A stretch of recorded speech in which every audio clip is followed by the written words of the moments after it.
2, 1, 0.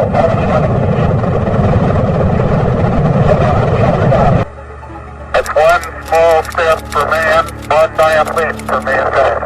क्या अपोलो 11 सच में कभी चांद पर लैंड हुआ था या ये सब एक अफवाह थी? क्योंकि दुनिया भर में लाखों लोग अब भी ये मानते हैं कि चांद पर कभी कोई गया ही नहीं था। और जुलाई 1969 में नासा ने जो इमेज ब्रॉडकास्ट किए थे वो एक हॉलीवुड स्टूडियो में शूट किए थे। आखिर क्या है अपोलो 11 मून लैंडिंग की मिस्ट्री, आइए जानते हैं आज के इस वीडियो में।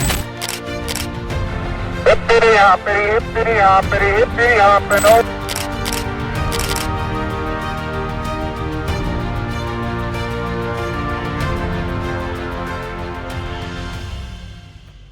20 जुलाई 1969 को अपोलो 11 मिशन ने ह्यूमन को सक्सेसफुली चांद पर लैंड करवाया था। यह ह्यूमन हिस्ट्री की सबसे बड़ी अचीवमेंट थी और एस्टिमेट किया जाता है उस दिन 600 मिलियन से भी ज्यादा लोग टीवी पे astronaut Neil Armstrong, Buzz Aldrin और माइकल कॉलिन को देख रहे थे। चांद के सरफेस पर 22 घंटे बिताने के बाद दोनों एस्ट्रोनॉट अपने third crew member Michael Colin के साथ सेफली पैसिफिक ओशन में लैंड करते हैं। कुछ कॉन्स्पिरेसी थ्योरीज का मानना है कि नासा और यूएस गवर्नमेंट ने ये फेक मिशन प्लान किया था सोवियत यूनियन को स्पेस रेस में पीछे छोड़ने के लिए। और US president John F Kennedy ने 1961 के स्पीच में प्रॉमिस किया था कि हम डेकेड खत्म होने से पहले ह्यूमंस को चांद पर लैंड करवाएंगे। Time for this nation to take a clearly leading role in space achievement before this decade is out, of landing a man on the moon and returning him safely to the earth. ये promise fulfil करने के लिए भी ये fake mission किया हो सकता है। इसीलिए लोगों का कहना है कि अपोलो 11 कभी चांद पर लैंड हुआ ही नहीं था।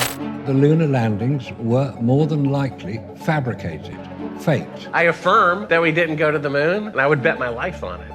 We did not land men on the moon. Neil Armstrong और बज एल्ड्रिन के लूनार सरफेस के फुटेजेस एक्चुअली स्टूडियो में शूट किए थे और दावा किया जाता है तभी के famous film maker Stanley Kubrick भी इन्वॉल्व थे जो अपने साइंस फिक्शन मूवी के लिए जाने जाते थे। अपोलो 11 मून लैंडिंग की कई सारी कॉन्स्पिरेसी थियरी है। 4 ऐसी कॉन्स्पिरेसी थियरी है जिसकी वजह से लोगों को लगता है ये एक फेक मिशन था। फर्स्ट थियरी, अमेरिका का फ्लैग हवा में कैसे लहरा रहा है। अगर आप लोग इस इमेज को ध्यान से देखोगे तो ऐसा लगेगा जैसे अमेरिका का फ्लैग हवा में लहरा रहा हो, पर ये कैसे पॉसिबल है क्योंकि चांद पर हवा ही नहीं है। इसका सिंपल आंसर है कि ये एक्चुअली में लहरा नहीं रहा है क्योंकि ये एक ऑर्डिनरी फ्लैग नहीं है। अगर एस्ट्रोनॉट रेगुलर फ्लैग चांद पर लेके जाते तो वो लटक जाता क्योंकि चांद पर हवा नहीं है। इसीलिए नासा ने स्पेशली डिजाइन किया था ये एस्ट्रोनॉट के साथ ले जाने के लिए। अगर आप लोग ध्यान से देखोगे तो फ्लैग पर एक हॉरिजॉन्टल रॉड भी है जिससे एस्ट्रोनॉट्स को ट्रबल हो रहा था फ्लैग को एक्सटेंड करने में, जिसके वजह से फ्लैग में रिपल इफेक्ट आ रहे थे और फ्लैग लहराता हुआ दिख रहा था। और दूसरी कॉन्स्पिरेसी थ्योरी ये है कि लूनार स्काई में कोई भी तारे नहीं दिख रहे थे जो पिक्चर्स नील आर्मस्ट्रांग और बज एल्ड्रिन ने चांद पर लिए थे। हालांकि नासा ने इस थ्योरी को डिबंक करते हुए कहा कि मून लैंडिंग दिन के समय हुआ था और एस्ट्रोनॉट ने ब्राइट व्हाइट सूट पहने हुए थे जो हाईली रिफ्लेक्ट कर रहे थे और एस्ट्रोनॉट्स के पास हाईटेक कैमरा नहीं थे कि स्पेस सूट और मून सरफेस के साथ तारों की भी इमेज कैप्चर कर पाए। और तीसरी थ्योरी ये है कि शैडो प्रॉपर नहीं था, इसीलिए लोगों का आर्ग्यू है कि सन अगर सिंगल सोर्स ऑफ लाइट होता तो शैडो प्रॉपर होता। The only proof you need